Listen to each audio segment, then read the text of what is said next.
Good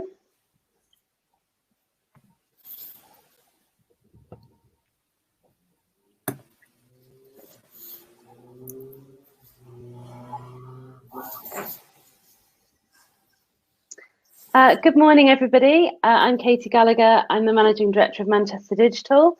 Thank you so much for joining us at, I think it's the 5th meeting of the South Manchester Digital Network, which is a joint venture between Stockport Council and Manchester Digital.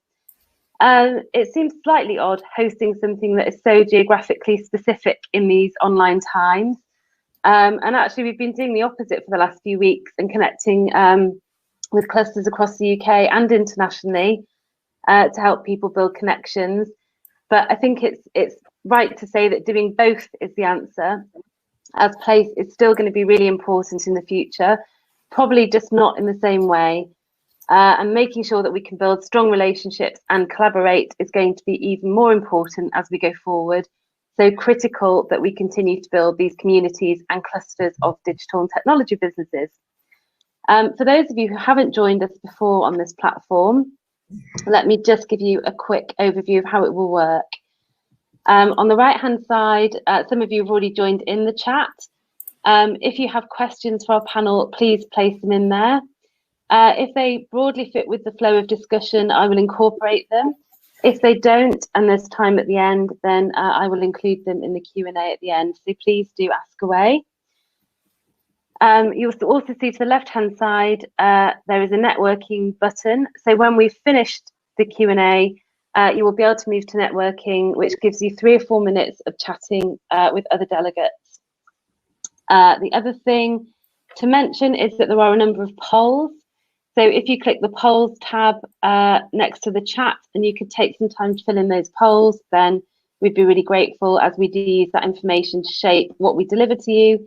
And also the council are very interested in your views on the support offered by government and local authorities so far and how that has benefited you or not. So please do get involved with those. Anyway, back to today. So people keep telling me that technology is going to get us out of the post-pandemic economic hole and that we're lucky to be in an industry that will thrive. I hope this is true. There's also been a lot of talk about using this as an opportunity to reset our values as a society and the part that tech can play in that.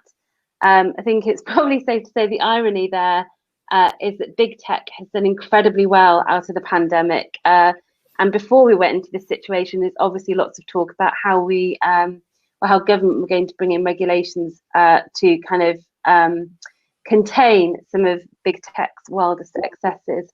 Anyway, we may well get to that in more detail and probably a whole load of other stuff in our discussion today as we look at the future of digital in the local economy.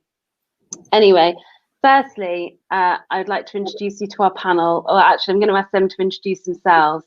So 3 things, panelists.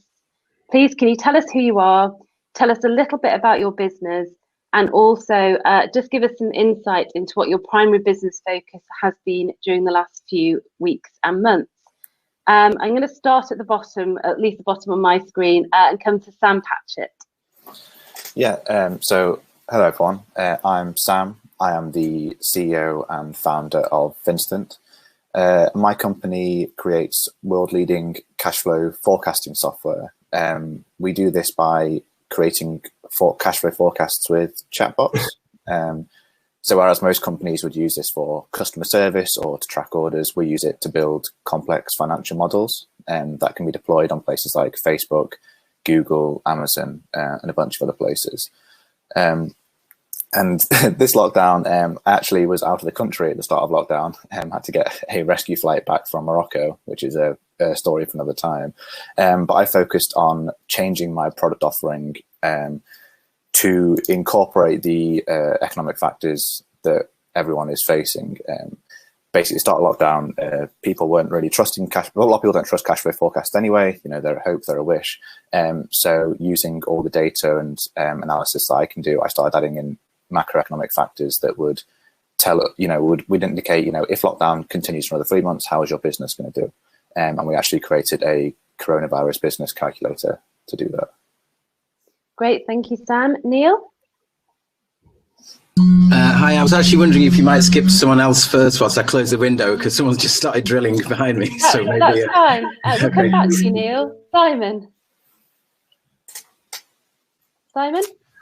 Just unmuting myself. Okay. You prefer me muted, I know. So, Simon Wharton, Business Strategy Director and founder of Push On. We're an e-commerce consultancy. That means that we talk about e-commerce and we build interesting websites and do marketing around that. I think we were in a reasonable position for this, but purely by the nature of what we do. In terms of impact for us, relatively interesting. First of all, we made sure our people were okay.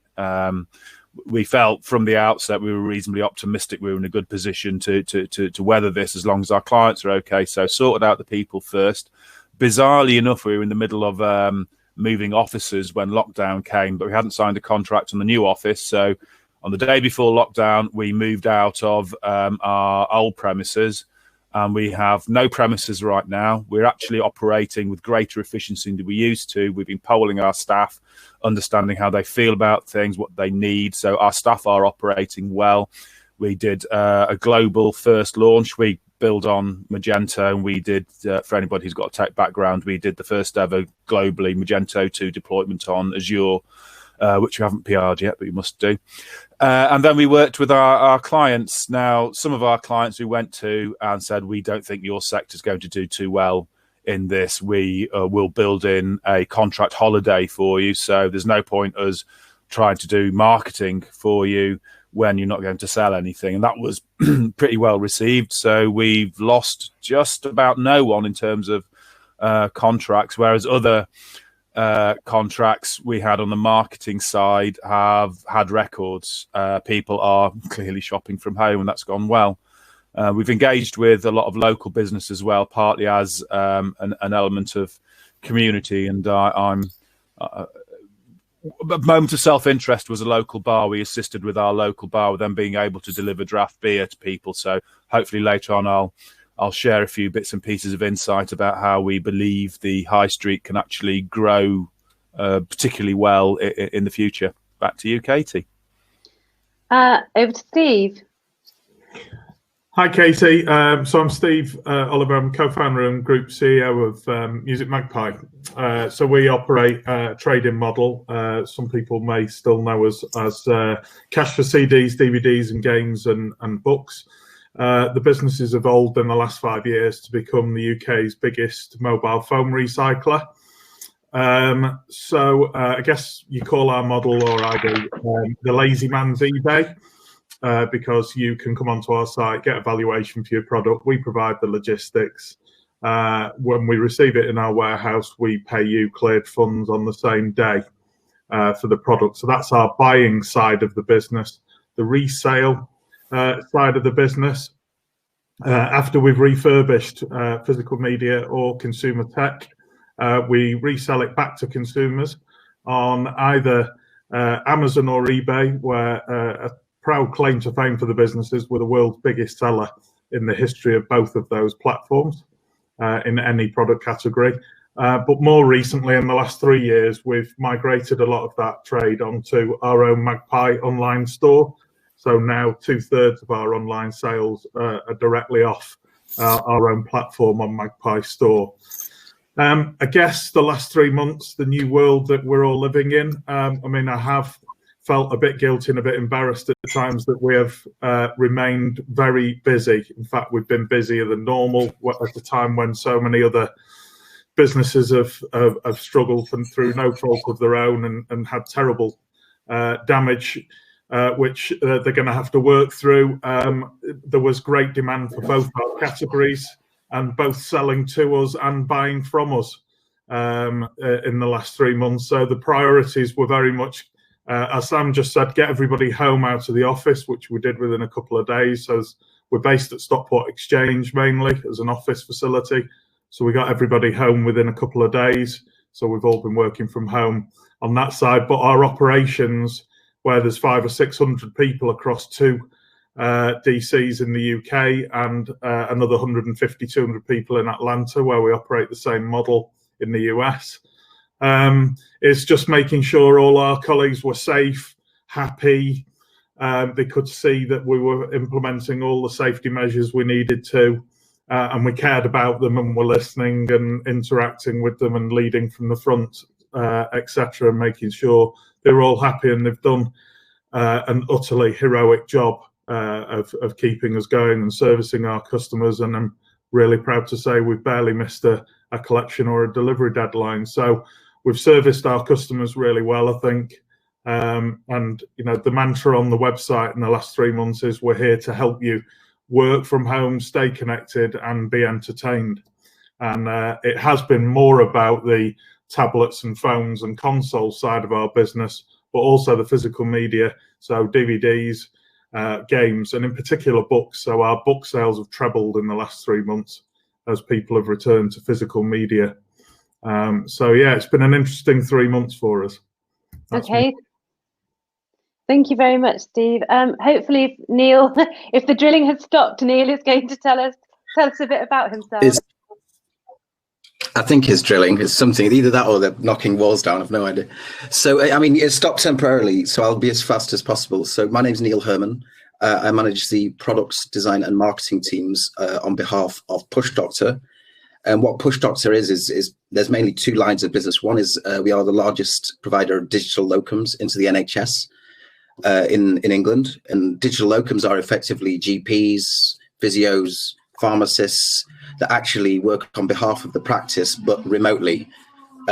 So we work with in over 200 care settings, whether that's GP practices or hospitals, in delivering those remote clinicians to enable them to consult with patients remotely. And the other line of trade is that we provide the software which allows clinicians to consult with patients. So as well as providing the workforce itself, we enable the GP practice themselves just to use the software and to consult with their own patient list. So it's either a workforce solution, of which there are multiple clinician types, or it's a software solution which our own workforce use, but it's also available to different care settings and hospitals as well, which we work with for hospitals. Over the past 4 or 3 months, I'm losing count, there's been 4 big priorities for us. So obviously this is, given the nature of the business we're in, this is hugely accelerated change. So we've seen probably 3 years worth of change in 3 months. And that's meant that we've had to focus on 4 areas. One is how we engage with NHS Digital and NHS. There's actually 3 big organisations in the NHS we actually deal with: NHS Digital, NHS X, and NHS England. And all there's almost competition between those organisations within the NHS. So it's how we engage with the NHS in a constructive way to make sure that we're meeting their priorities. The second is we've been forced to work much faster in terms of shipping products and delivering a product which we were expecting to deliver next year, but actually this year. So we really had to work on being very good on our prioritization and shipping the right things quickly that meet the needs of the market as it stands. As well, this April was the first month in the UK that there's been more remote consultations for GP practices than face-to-face. So that's the first time that's ever happened in history. So that's required a big efforts from software providers such as ourselves and others to help enable that. The third is our sales pipeline. So obviously there's been a lot of interest as a result of people being forced to adopt a new way of work. You can almost imagine for a software side being the Zoom of the healthcare space. So we've had a lot of inbound inquiries. So there's been a very busy sales team looking at that. And the fourth is the thing that most people have touched on anyway, is how do we create a high performing workforce remotely? So that's been something which has really been important. Initiatives like we made Headspace available to all of our employees, for example, because some people, I've noticed, especially people who haven't got families, people who are single, for example, are struggling a bit more than others because they're a bit more isolated, and perhaps that's going to change now. But certainly, things like remote yoga. I don't know if anyone's into yoga. I'm not personally, but yoga, meditation sessions, making Headspace available, those kind of initiatives to create a high performing remote workforce. And that's been our focus over the last 3 months, those 4 areas. Okay, thank you very much. I think it's safe to say that actually we've got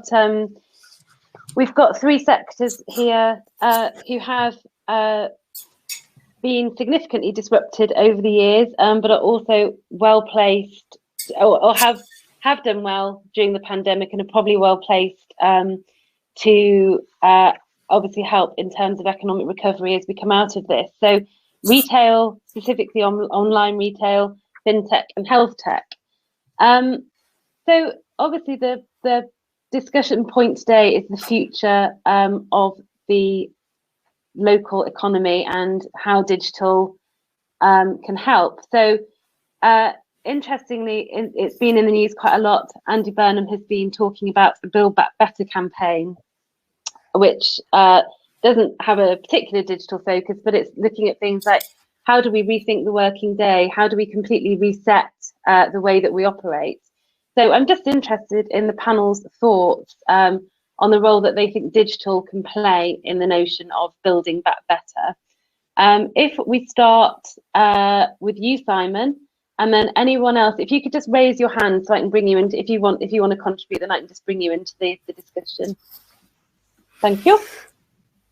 There's certain cultural things that will have to change. One thing that we need to be wary of is thinking everything is new, as you'll have seen from the various folk going out ignoring everything we know about social distancing and wrecking beauty spots and beaches. The things that perhaps we thought we knew through this epiphany that we've had, I'm not so sure that we have had. However, saying that, there'll be a percentage of people who will have had a moment of great inspiration, and that needs to go through the full chain of supplier, customer, etc. So I don't think people are quite that bothered about 9 to 5. I don't think people are quite that bothered about face-to-face in a physical environment, though I still think that plays. And that leads on to quite a few things, I believe. One of those, it comes back to transport. We're seeing at the moment, you can't get a bike for love nor money. Wish I'd got a bike shop in these times. And there's been a whole range of products. I suspect that you'll see a lot of bikes going for sale cheaply in about 3 to 6 months. Similarly with one of our clients, absolutely sold out of home gym kit as well. Again, there'll be a lot of bargains to be had around that. But there will be a start. There will be people thinking, do you know what? We've been forced into a situation and I can see the future. We did some work with a company out of Bury called Dunster's Farm. I think this is really important. It's a great exemplar of a decent business who were very much B2B wholesale food produce. So they were delivering into schools. Lockdown, their business is more or less gone. I mean, schools and other things like that, but they were largely gone. They were planning to have a direct-to-consumer element to what they did, but it was probably realistically going to be 3 years. They turned it around in 4 weeks because they had an appetite at the senior level. So for anyone tech, they had a WordPress website, used the incumbent agency to deploy WooCommerce, and then they had they could transact simply online. It's not going to be perhaps what they need in the future, but it's a great solution. That tends to bring out other things that they need to think about, because a lot of their vans for delivery were 18 tonners, which aren't necessarily the right thing for delivery around your local housing estate, local avenue, whatever. And so that brings into mind a whole load of process around that. How do we do delivery? Very interested to see how Manchester and Chris Boardman, who's the cycling czar or some title like that, how they deal with the cycling to work. There's a lot of potential infrastructure around Manchester. Will they actually upgrade that quickly? I know there's some temporary cycling lanes here and there. You've got opportunities around canal cycle paths, but they need to be of a certain standard. Will we put money into that quite quickly? So I can see quite a lot of opportunity. I still think a lot of the high street haven't got it right. I don't see the high street as necessarily having to die. Going back to what I was talking about, how things change.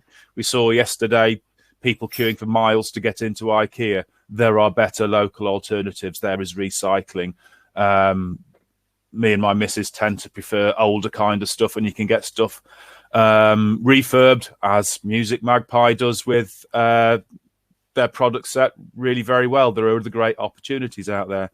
The high street's really got to think about skill set. It's got to think about its audience and communicating with its audience. I live relatively close to Katie, and there's been a few locations who have got it. There's a local bar who, before lockdown, made sure they got a few hundred reusable glass bottles, and then they could do beer delivery, which worked beautifully for me, I can tell you.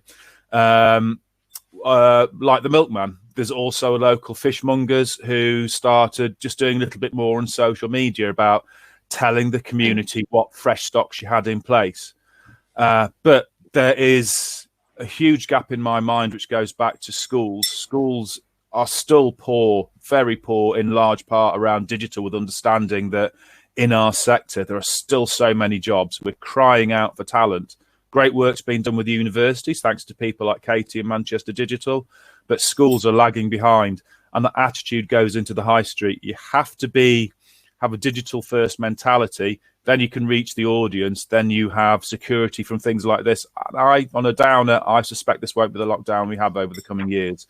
So if we can take digital first, we can think about times and task-based delivery, and take our mindset away from 9 to 5. I think certainly in Manchester, and I'm very Manchester focused, we can have a world-leading global economy. Okay, thank you. Thanks, Simon. Just the point that this is also about Stockport. But I'm going to come on to our resident Stockportian shortly. But Sam, you put your hand up.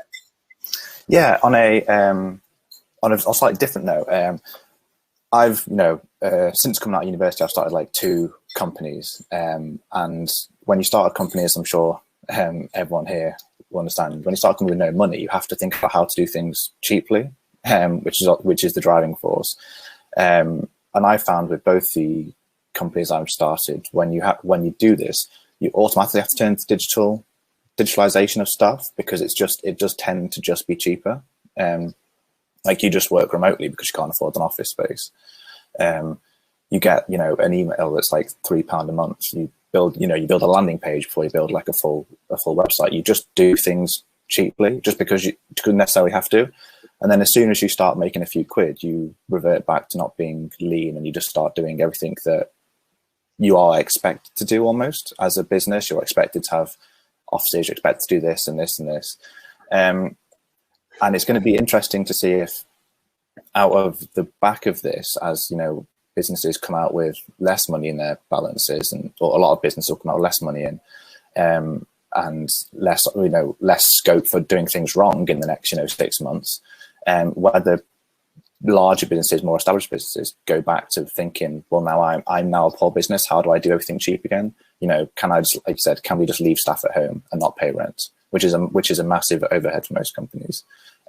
Can we just have Zoom meetings once a week? Can we just use Asana instead of having to have these daily board meetings? It's just using this. It's just our bigger, because in my experience, like small companies do all this stuff anyway, and then they forget it once they get a few quid together. It's going to be interesting whether established companies go back to that, and if that's going to be the case. And if they do, I do think that Manchester and Stockport and the rest of the economy will just be fine again. If we all just start taking ourselves as a bit more cash poor at the moment. Okay, Steve, do you see there being long-term changes to the way that you operate your business? And as a second part to that question, will Music Magpie be recycling bikes in the next 3 to 6 months? I'll take the second one first, because it's a really interesting question for us generally, because obviously as we continue to grow, there is a great dilemma in the business constantly about, I think they call it the Ansoff matrix of growth, don't they, where they talk about additional territories and additional product categories. And we've got UK, US, and we've got consumer tech and physical media. And we talk a lot about which axis we would go down next, but personally, I am a fan of additional categories. We've got 6 million registered users now. We've actually got a lot of parents who've bought from us and sold to us over the years. And something like bikes, children's bikes in particular, anything to do with a child where they're outgrowing their product before the product wears out, is really interesting to us. So yeah, it is a category of considered. Sports equipment is another one. I've got this deep-minded mad scheme in my head about football boots hiring for, you know, kids play, you know, as they grow up, they always want the best trainers and the best football boots, and some sort of quasi rental scheme. I think quasi rental is a really interesting model. We're all getting more and more used not to owning our possessions, especially millennials. Indeed, their houses and you know, everything they operate these days. You know, you don't even own your own Sky Q box these days. They do. So we're all, you know, and actually the best example, arguably, is in physical media, where people have moved across to streaming, where effectively they're renting their content, because the moment you stop paying, you lose access to it all. So yeah, perhaps not bicycles in the near future, but definitely look out for additional product categories. Yeah. And I think your first question was, yeah, I mean, we were pure play. I mean, I'm a small retailer by birth and trade. My dad had me behind the counter of Heaton Mersey Post Office in Stockport when I was 11 years old. So I'm very, very sad about the demise of the high street and offline. And sadly, this is only going to accelerate that. John Roberts at AO said the market's moved 5 years in 5 weeks, and I tend to agree with that. I do believe that the world is now online shopping even more than it was. I think new people have come to online shopping through necessity for groceries in many cases. But I heard a stat from the head of retail at KPMG a couple of weeks ago that in China, 28% of all retail spend was online pre-COVID. Obviously, that went to 100%. And now the shops have reopened, but online is now 50% of all retail spend. So that is a permanent structural change in the way that we all trade with consumers. And I think online is going to be more and more important. And, you know, linked, just to finish off to your first question, I think, you know, digital's responsibility, all of us on this panel work in digital and are trying to make people's lives easier. That's the responsibility of digital. We've all got our phones with hundreds of apps that, whether we're ordering a pizza, a taxi, something to do with our health or banking, it's all to do with making our lives easier and allowing us to access it freely and easy. And that's absolutely going forward what we've all got to focus on. Because as a consumer, I can say it, we're all lazy and we're all a bit daft and we want things put in on a plate for us. So the easier and simpler we can make things for consumers, the better going forward. I think that's a very, very valid point. Coming to you, Neil, you'd said a similar thing to Steve Roberts from Mayo in that you've moved forwards 3 or 4 months, you've moved forwards kind of 3 years.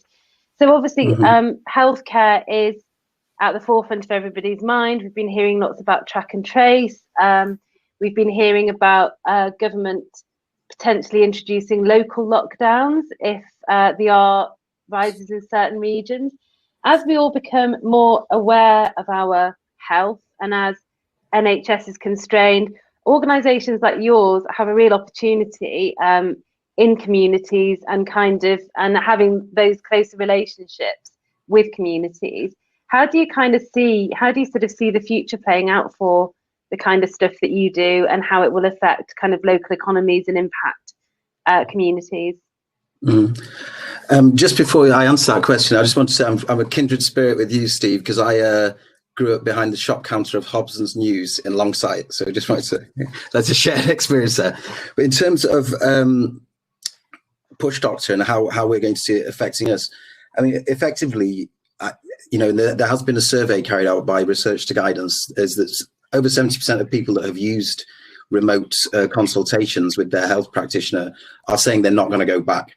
They're not going to go back to the way things were. And the reasons why are quite clear, to be honest. But what this has done is it's forced the consumer adoption and it's forced, more importantly, the health practitioner adoption, because the slow moving part in our business has always been the actual the NHS, in a sense, because they've kind of got their ways of working, which are subject to a lot of regulation, a lot of governance, a lot of safety measures. And to move away from those, it takes a lot of case studying, a lot of proof points. this has almost forced the accelerated change, because in the absence of being able to consult remotely, you can't consult at all. So it's forced a change through. I wouldn't say in the absence of safety and governance, but certainly it's definitely catalyzed things a great deal. And the reasons, I guess, it's going to stick around, is because actually the idea, the concept of bringing sick people together into the same room, all together, people who are already immunosuppressed, who are already suffering from conditions, in order that they can see a doctor who's then exposed to lots of sick people, and then sending those people back out into the world is kind of flawed anyway. So, there's certain vulnerable categories of patients, cancer sufferers, people who have naturally immunosuppressed systems. They shouldn't be put through that experience in the first place. Perhaps people at end of care life, for example, they're trying to manage their condition so that they have a better quality of life as it comes to the end of their years. Those individuals should never really be forced into a face-to-face setting, maybe for the first appointment, but the subsequent appointments, in an outpatient setting, are more than easily managed remotely. So it's better for the patient and it's better for the practitioner. And for those reasons, that's going to stick. And then there's certain care settings as well that have been sort of, their needs haven't been being met for some time. So the NHS England recently wrote to all the CCGs asking for them, the clinical commissioning group, sorry, I'm afraid if I use too many acronyms, asking them to show how they're dealing with the elderlies in the care homes during this COVID crisis, because they've been suffering more than others, because they're already in a care setting where it's hard to deliver care if it's not face to face, and they're also sometimes dementia sufferers and unable to really have that healthcare dialogue. So a lot of digital solutions, remote care monitoring, video consultations, telephone have actually come in place to serve those people, and it's better than what it was before. So for us, it's I think it's positive from a purely commercial point of view, but from a patient's point of view, it's even more positive. There will be a return of face-to-face consultations, because some things necessitate that, but there's other consultations which for years have been better off being done remotely, from both the patient's point of view and the clinician's point of view, because they can see more patients. The patient's not doing an hour schlep to the hospital, as in a position when they're potentially weakened. And also then going back to the first point, it actually prevents the spread of the illness in the first place, because you're not grouping together a group of people who are ill into a room. I think it's one of the last sectors that has been forced to go through digitization, to be honest, healthcare. So for me, a lot of things are here to stay, and thankfully it's the stuff that we were kind of betting on anyway, from a business perspective. Okay. Well, we kind of I guess we've kind of moved as into a digital transformation conversation. So, Sam, it'd be kind of interesting from your perspective. Obviously, your tool is entirely based on tech, but what's your kind of broader view of fintech, and who do you think the winners and losers are going to be in that transformation kind of forward-thinking piece? So my solution is fully based on tech. It's fully remote. I allow traditionally, you'd get a accountant to build you a cash flow forecast, or you do it yourself with enough time and enough Excel skills. But now that's just not the case anymore. And if you're a large business and you've got a large history, you can just get AI to build you a cash flow forecast, which is really great. And something I'm sort of building towards as I get more and more data. But what it's really, so the sort of winners and losers, and it sort of touched on some of the points that I mentioned earlier, is that I think all businesses are going to start to become more digitalized, whether they want to or not, purely because they are. Being digital almost used to be a marketing angle that I still see some companies using, saying, we're the digital alternative to X, and that's just going to stop being the case at some point, because it's just going to be a given. If it's not already right now, it's just going to be like, of course, this, being digital isn't a PR point anymore. So that means that if everyone then becomes digital, then it becomes like who has the best customer experience. and who has the best, UX to actually, keep their customers. So like I said, it's one thing going digital. It's another thing actually providing a digital service for people. So in my, my industry in fintechs, if you still have to, a couple of my competitors, their softwares are super complex and they're built for, let's say, accountants to use. So while you're still building for an industry like accountancy and you need an accountant to do that, you could argue that's still a physical business, because you have to then, accountants have to then pull the CEO to their business, and then they have to go through and build a cash flow in person. So while it's a digital product, it's not used digitally. If there's a small semantical difference. So I guess, so in my personal opinion, and the fintechs I see, they're sort of they're sort of thriving at the moment, especially here in Manchester. It's the fully digital solutions where anyone can access it at any time, anywhere. All you need is a phone and 4G, and then you can access these digital things. You don't need accountants, you don't need any middlemen. So that's really where I think the winners are going to be. It's the businesses that already have these solutions built in, or quickly taking all the people out of their customer service and their customer experience side. Okay, thank you. So let's move on then to, we're talking about the future of digital. So what technological advancements do you think will have the biggest impact on businesses in the years to come? And I'm happy for, does anybody want to go first with that one? I can just pick on you, it's fine. I've got a one-word answer to that, and I may be wrong, but it's my opinion, and I just see my girls using it more and more in their lives. Voice.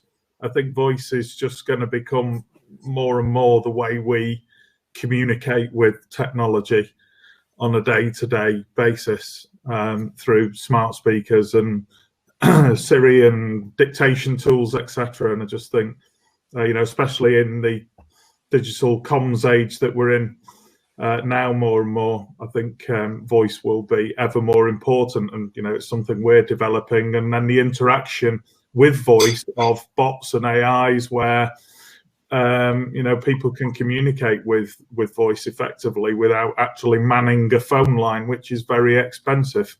And I love them or loathe them. And we do plenty of both of those with Amazon. They have led the way as usual with their Alexa product, and it's an incredible tool, and it's incredibly powerful. Okay, Sam? Yeah, I'm just going to completely second that. I mean, I have both a Google Home and an Alexa in my flat currently, and I literally use them all the time. Being in sort of fintech circles, and a lot of my prospective clients and people I'm speaking to are like banks and big financial institutions.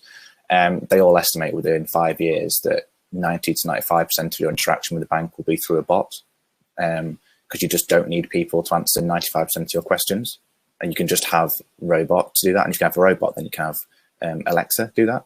It's so. And if in the UK and places where labour is often one of the biggest costs, if you can build a robot once that will answer all your questions and take thousands of people off the workforce, then for businesses, fortunately for those people, it makes sense. And I think I mentioned at the top, to go further this, I'm also developing software solutions in these places, because if you can build, like I said, if you can build a robot, you can build a voice activation robot. There's softwares that do it automatically, and so it's interesting where it's been, Alexa and Google and Siri have been in the market for a while now. The consumer adoption of these technologies is getting more and more, as people trust them more and more and aren't just thinking and they're listening to them all the time. So with, I guess, increased confidence in these speakers and increased usage, then opportunity will follow. Okay. Can I just ask, do you have an Alexa and a Google because you're testing stuff at home, or is it I just bought into one of them because I think having two would be, I still do Hey Siri to my Alexa, vice versa. Adding a third one into the mix would be really difficult. So yeah, it's partly because I wanted to test in both of them, and also quite well, yeah, because I've tested them so much and I've realised they're good for different things. Okay. So I've actually got one in the kitchen and one in the office and bedroom here, because they're just better for different things. And actually, as probably more and more voice activation softwares do crop up and do come here and do are launched, it's going to be like streaming services where initially you just had Netflix and that was fine, and now there's about 50 different streaming services you can have. The same is probably going to be for voice activated hardware. And then it'll be up to businesses to figure out which one's the best one to use and which one is becoming the most popular and which one's going to deploy easiest. Okay, that's an interesting viewpoint. I saw Neil raise a hand, and perhaps you can, and obviously this will be really interesting in a healthcare context. Yeah, I'm sorry to keep reverting to healthcare, but that's the place I come from. But also, I think it's most important because health is obviously, and quality of life is linked to everything anyway. So I feel safe in reverting back to healthcare. But so I was thinking it was a combination of things. It's a bit of AI, a bit of big data, and a bit of the clinician as well, in terms of how stuff's presented to them. And I'll quickly explain. So obviously there's the adage prevention is better than cure, which is an old school way. I think something your grannies used to tell us, and all this kind of stuff. So it's the gathering of the data. So healthcare data is it's proliferating.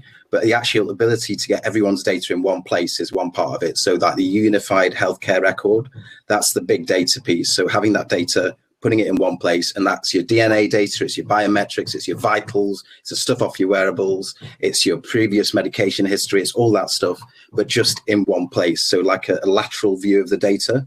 And then if you then apply the AI on top of it, what you can actually start doing is looking at your family history, looking at the way you lead your lifestyle, how many cigarettes you smoke, how much you exercise. You're actually in a pretty good place, given that most things are a result of lifestyle and genetics anyway, to actually predict how your life's going to map out from a health perspective, as scary as that sounds. And by flagging that, being proactive about that, you're actually in a position then to allow people to either do something about it or, carry on, to be aware of it. But I do think, I don't want to be like one of these people who's completely obsessed with AI. I do always think a clinician has a role in that, in consuming the data that's produced as a result of the AI and the unified healthcare record, and interpreting that for a patient. So it's sort of an augmented clinician is what that all ends up being. It's a clinician who's got access to all the data that's been, let's say the data has been crunched by some machine learning, but it's presented to a clinician so that they can present it back to the patient.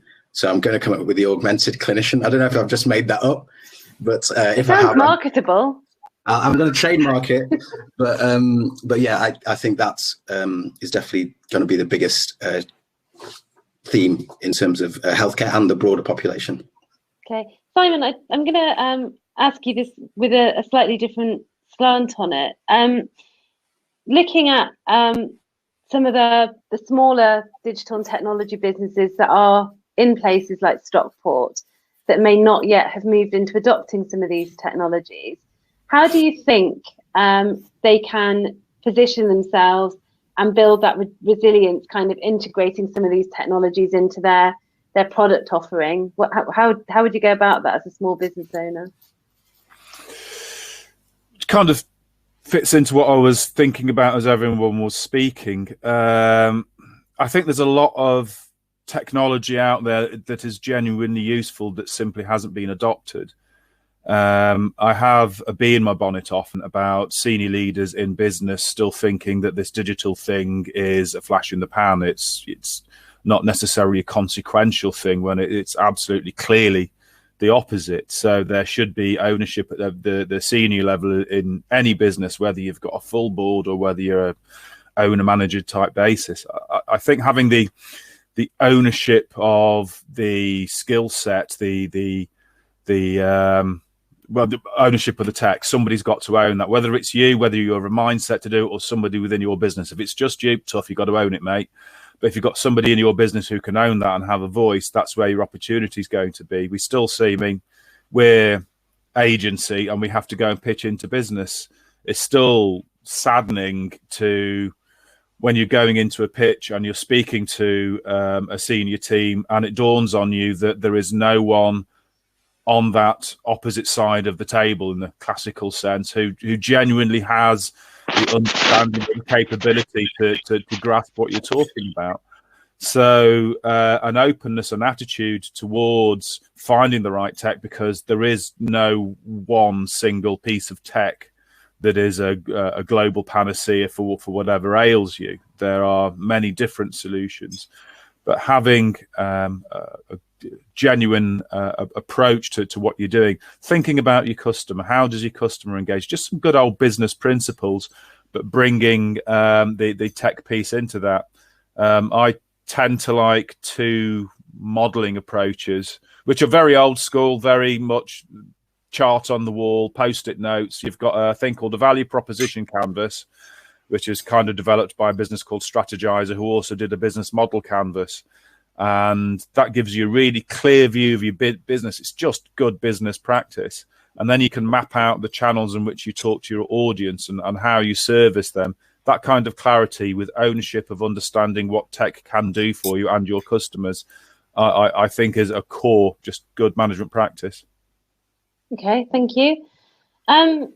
Just to kind of, we're on the kind of last question type thing now. So, I mean, before the pandemic, it's safe to say Greater Manchester, including Stockport, was booming in terms of its digital and technology profile. We've obviously had some high-profile relocations. We obviously have some well-known, loved and used brands, unicorns, etc., etc.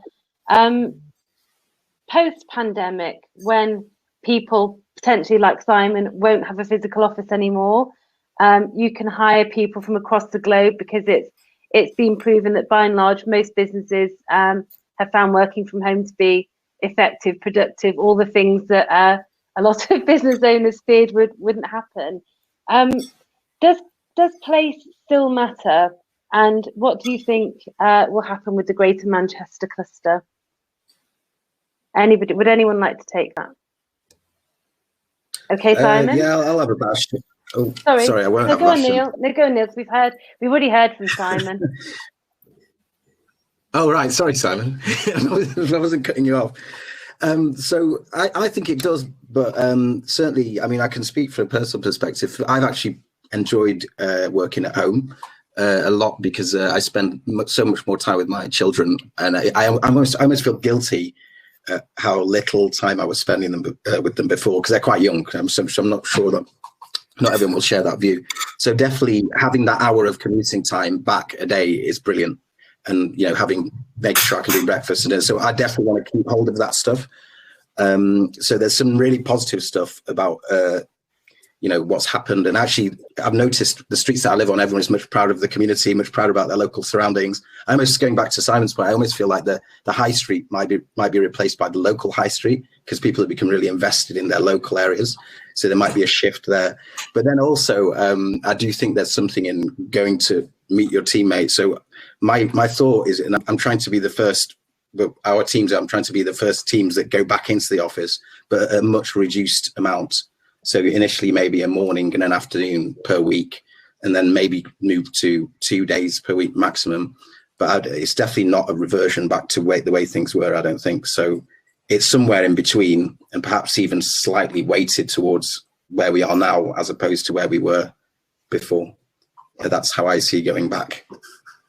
Steve, as our resident Stockport person, how do you think, you know, as a owner of a relatively big business there, how do you kind of see how important is Stockport to the future of your business, and in terms of your hiring and community and all those kind of things?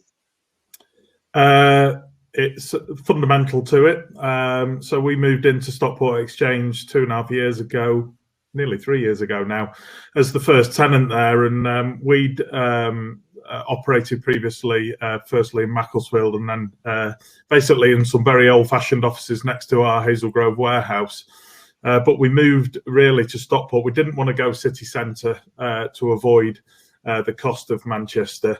And also we were a Stockport-based business, and frankly, none of us, including me, wanted to traipse into town every day. And also the connectivity in Stockport is so immense. Obviously, we are right next to the train station, but thanks to the viaduct, every train stops there, so we can get 3 trains to London an hour in less than 2 hours. We can get to the airport, which, you know, I don't pay for my parking at the airport anymore. I just jump on a train from work. So it's been fundamental, and I think, you know, I've chatted with some of the senior guys at SMBC about the role of our office going forward, and because actually a lot of our colleagues have told us they've enjoyed working from home, and some of the more independent colleagues, such as customer services, who are very much working tuned into responding to queries or live chat. What we've seen is that absenteeism's gone down, because if they don't need to leave their house, they're probably more likely to work. Productivity's gone up, and the flexibility of when they can work. I think somebody mentioned that earlier about, you know, we now cover a much longer period in the daily diary to talk to our customers, because like an Uber driver, almost, customer service colleagues can log on and off, and if they want to go and make the kids tea, etc., they can come back to it. So I think very much forward it's going to be a blend. I know I'll continue to do some of my work from home because I've found it quite good, and as Neil said, I've attended more family teas in the last 10 weeks than I've in the last 10 years, and that's to my shame. But it's been really good. They're dead nice when they're hot and like they've just been freshly cooked, rather than 2 hours old in a microwave. But you know, I think the more the collaborative teams, so a lot of the digital and IT, marketing, trading, do benefit still from working together. I think where we think it'll be more difficult, whilst everybody's disparate and spread out in ones, the teams are working really well. It's going to be more challenging if there's a group of people that form together in one office and then you have a number of dots around it. We think that'll be a different dynamic. So a blend of both going forward, but absolutely Stockport will stay at the heart of everything we're doing. It's always been for the home, for the, you know, it started in my garage in Stockport. Our DCs are there and our head office there. So, you know, proud Stockport business. And I don't just say this because I do work with the council a lot, and I must give a shout out if anybody would find it useful. SK Business Recovery is a website that's been set up by cleverer people than I, and it's got loads of brilliant stuff on there about supporting businesses as they recover and come back into work and adapting their office environment or warehouse or factory. So yeah, quick shout out to that. But Stockport will always be massively important to what we do. Okay, that's great. Simon, given that you potentially might end up being a remote first company, how, if you do go down that route, what will you put in place to kind of keep that collaborative ethos together, and how will you keep your company culture going and make sure everyone is bought into it? We've already been doing a fair amount of work on this. We've been surveying the staff with great regularity around that, and we tend to find things you'd probably expect if you work in tech. The developers are quite happy not speaking to anyone and sitting in darkened rooms in front of a screen, whereas the marketing team are a little bit more gregarious and look forward to a bit of socialising. We will get an office. We're not going to move for a bit. I mean, it's great having no rent at the moment, which certainly helps with the cash flow. But we feel that we need a space where we can sit down, and more importantly for a business our shape, we also need a place where customers can come. I still think potential clients are going to want to come and sort of feel the quality of the cloth. However, how much space we actually take and the shape of that space, we don't rightly know at the moment. Current feeling is, rather than having our own meeting rooms, is having access to meeting rooms, and it would be having sufficient sort of hot desking space for those who want to come in. We've already had a proportion of our time for the staff was a bookable, you know, work from home time to just get stuff done. We're going to massively increase that. 60-70% work from home time. It sees no problem. It de-stresses people. And just, if I may just revert to conversation about the high street, I'm not necessarily as gloomy as others about the high street. I posted a link to a report by Sir John Timpson, which I think is really insightful. He's a really smart bloke. I think the nature of the high street has to change, but I think there's definitely a space for it in the way that it's 9 to 5, come and do your shopping. Well, frankly, I work 9 to 5 and then I hit the supermarket on the way home. I kind of like the idea of, whether it's deliberate or not, in Spain, where shops are open later. So you do what you do and then you go and you experience stuff, the touchy-feely element of things. I can see quality of product coming into play and a social existence. So if you've got plaza with, there's your charcuterie and there's your cheese shop, because we know that cheese is the most important thing in the world, and having that, let's go and get a coffee, let's make this a social experience. I think the nature of the high street changes and we will get some stuff there. Technology can sort of support that. It might be, oh, I need to go clothes shopping, I like to go to the local boutique because they understand me, they've got a massive range, I go and try for size and then I have it picked up from the warehouse wherever and delivered for me next day, if you see what I mean. And that also impacts on transport as well. So I think it's not going to be there we go, there's an evolution straight away. There are going to be certain elements of it, but I'm much less gloomy than many. And I go back to training again. We need to be really enabling schools, giving them the training, giving them access to stuff like this, because they're really not using it well at all, speaking about my kids at the moment. So if we can train the kids, we're doing this because we can see people, and then get people enabled to live a different and better life, taking cars off the road and shopping locally. It is doable, but it won't be tomorrow. Okay. Or just a quick reminder that we probably have got time for a couple of questions if anybody wants to pop anything into the channel, but mostly we've already got consensus with the things that our panel are saying.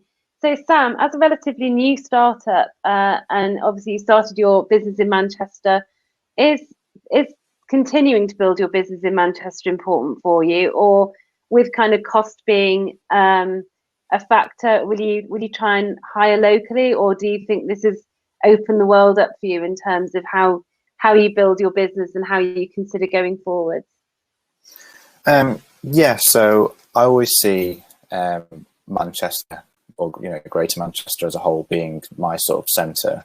A lot of fintechs tend to just go to London just because, but the fact that you can get there in 2 hours on a train for like 40 quid really isn't an issue, in terms of why being the needing to be there. But yeah, so I always see Manchester being my centre.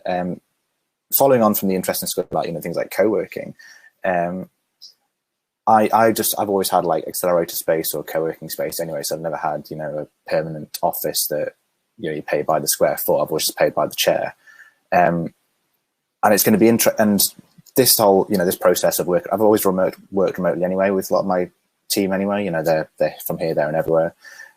I think that what's been going on has basically shifted the area in which I can sort of recruit from, because I would for early stage businesses, when your first few hires are more important than your next 5, you will still need a fair amount of contact time, but not it's not every day. If I'm working with a new developer, I'm going to want to be with them for a few days a week probably, but that means that they can have a few days a week at home. So while it may be that I can sort of recruit from, let's say it goes from 30 miles to 50 or to 100, because they only need to commute in twice a week as opposed to every day. And I think that I can see that is where the change is going to be. I'm still not, again, being an early stage company, not having a huge amount of experience in hiring and getting support, just thinking, oh, well, I'll just get someone from India or I'll just get someone from America. That is still probably too much of a jump for like early stage and for first 4 or 5 hires. But going from I need someone who lives in Manchester City Centre to being I need someone who lives in the Northwest, that opens up my the population, the possible hiring sphere. From a couple of from like 1 million to like 5, 10. So that really is a massive benefit for me, and that's where I see that sort of my business going forward. Like I said, it'll always be Manchester based, and the radius around Manchester is just going to increase. The less contact time we need with people. Okay, thank you very much for that, Sam. So, I mean, basically, most people seem to agree it's going to be a blend in terms of how we go forwards in the future. Probably more flexible, more remote working, but there's still a point and a purpose to your location. And sorry, somebody keeps trying to ring me. It's a bit distracting. So we've had an interesting question in from Susie. So as we know, some of our colleagues who are working in the travel industry have not been having a great time of it. How do we think? And I mean, even the technology travel businesses we know have obviously completely stalled in some senses. How do you think some of those industries will bounce back, or how will they be fundamentally changed for the future? Do we see any? Do you think they're going to have to pivot? Simon, you seem to be making some comments on the chat channel.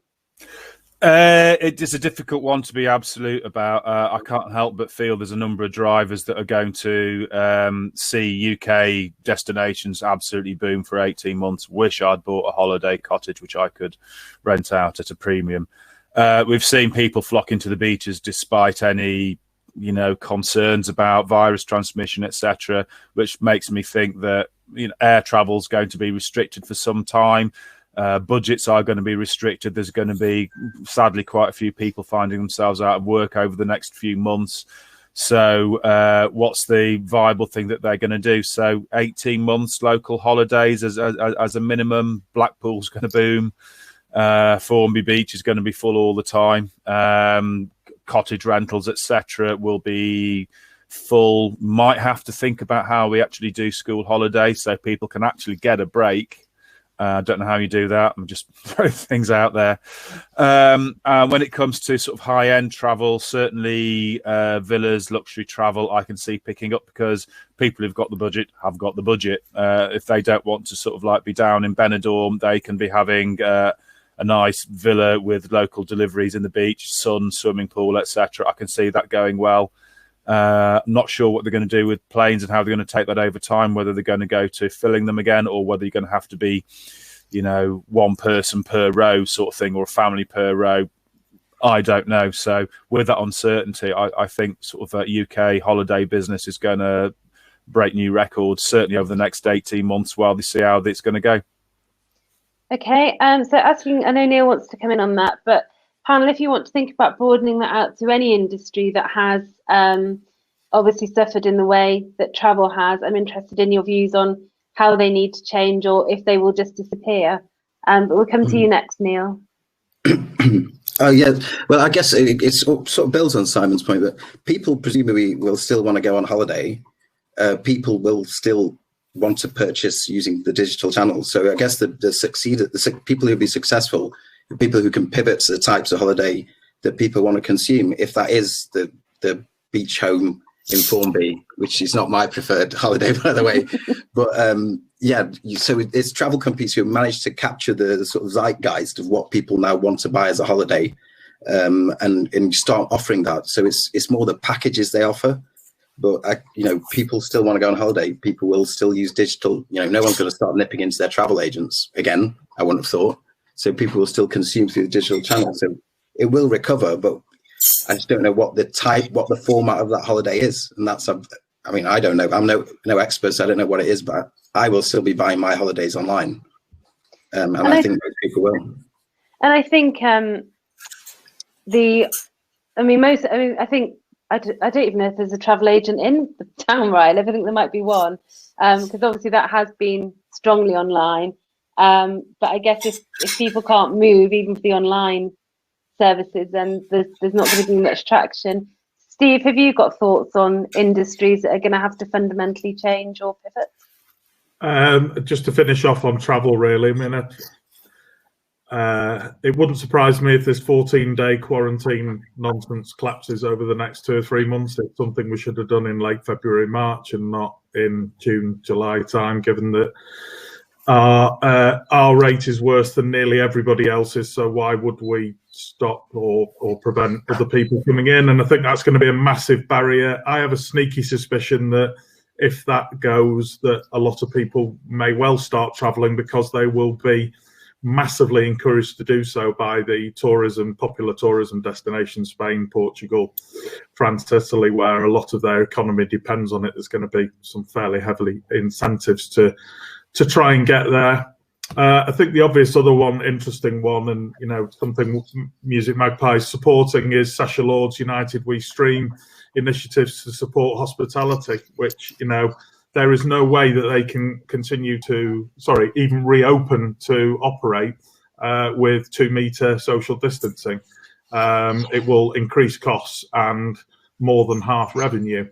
So I think, really interesting to see what happens to social distancing. There already seems to be a bit of a movement to, is 1 metre enough? And at that, hospitality could reopen. But we've all witnessed a lot of bars and restaurants adapt and pivot into more takeaway, or the local Hickory Smokehouse here in Poynton to us has got a terrific scheme set up where you choose from their full menu. They cook it for you. You don't even have to get out your car. They just put the stuff in your boot, and they are servicing hundreds of customers. It's a fantastic adapting for what was a really, really difficult time for them. So I think hospitality is the other one that will need to pivot along with travel the most in the next 6 to 12 months, I think, depending on exactly where the rules end up. But I'm sure they'll always be delivered with the usual consistency and clarification that we've had in the last 3 months. Yeah, so it's really, really not been helpful. Sam, some thoughts from you, please, to close out. Yeah, I guess just it sort of brings everything together, all the industries that people have been talking about. Where your industry is basically based on like volume of people, and you need to maximize your square footage, whether that be in a restaurant, how much can you make from your table every day, to an airline, how much can you make from this seat every year, in terms of sales. Those businesses or those industries, wherever you have that sort of retail space, is going to really, really struggle. And while I'm a huge advocate for digitalizing things and making everything seamless and online, there will have to be some sort of local or governmental pushes to help a lot of these companies, because I'm sure that even while I'm sure restaurants are sort of managing while they're doing takeaways, but I'm sure if you ask most of the owners, they would still rather be open. And even if they're not, and even if they're going to stay closed for a while, how many of those people that worked in that restaurant were on 0 hours contracts that are going to get out of work? And if all the restaurants are closed, how much, what's the employment deficit going to be in Manchester for that? So I think it's going to have to be with all things, it's going to have to be a mixture of what is the local support going to be for these type of industries above and beyond what the government support is, and how can we either help them to pivot if companies are happy with the pivot, or how can we find a happy medium where a lot of these businesses can sort of still open and still stay open. So yeah, I guess my sort of final thought would be, there are plenty of digital options out there for a lot of industries, and it's how do we, for the businesses that we like and love and we go and we visit, and the businesses that are great in Manchester, how do we help them either pivot or just support them while they're still in a reduced state? Okay, thank you very much. It looks like Steve has got to run, so thank you very much, Steve, for joining. And we've kind of reached the end of our chat anyway, really. So for those of you who are able to stay, it is on to the networking. I'd just like to thank my panel for sharing so much insight and giving us lots and lots of thoughts and ideas about how business is going to continue and recover post-pandemic. So thank you, and thank you everyone for attending and sharing your thoughts and views with us in the chat column. If you want to click on the left-hand side icon, that will take you through to networking. And for somebody, Simon and Mrs. Bars, it's your chance to chat shit with a load of strangers. Thank you very much, everyone, and we will see you at our next event. Bye for now. Thank you. Bye-bye. Thank you. Bye. Thank you. We're backstage, so thank you very. Oh, you've all gone. That's fine.